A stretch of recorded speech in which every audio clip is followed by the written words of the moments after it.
Grabe, i-flex ko lang talaga yung lugar ng mama ko at dito lang talaga yan makikita sa Lipata, Surigao City. Kaya na-amiss talaga ako kasi labas yan ng bahay, o diba, nakaka-refresh.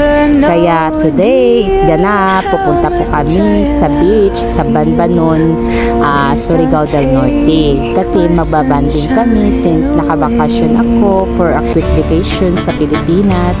Kaya nilubos-lubos ko lang talaga. Kaya ito, bumili ako ng kasang yung isusugba namin, o diba, ayan. Then sarap lang dito sa feelings ba na bisang gamay ra kayo na panahon na imuhang bakasyon sa Pilipinas, at least nakapag-banding gid ka, time quality gayud sa pamilya. Sumogid ni akong na-miss sa tanan, wag gid ako gikalimtan, gipalit ko gining lato dahil urok gid na ako kay grabe, na-miss gid na ako ng lato, pero diri gid ko na shock kay perte lang mahalas sa mga lamas.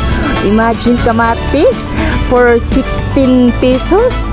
Grabe, so karon kay labas ng kaayo ato ang lato, so mura ni akong gitimpla o lamon gyud ko, basta kay lamon nang gyud ko ako, kay lami gyud kayo siya.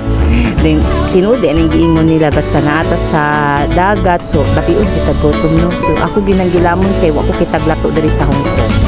And this is it. So mao ni siya ang lugar sa among gikabiguan sa Banbanon Beach, anaon Surigao del Norte. Grabe, maka-relax, relaxing kay siya. Then wide kayo, wala kayo, dili kay siya grounded. Then wala siya private place na lugar. Actually nice di kay siya ay maka-Boracay style kaayo, charo.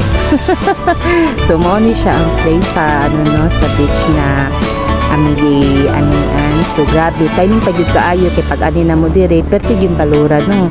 So wag yun nagpapilde ang bayod yun kaayo ang dagat sa Surigao.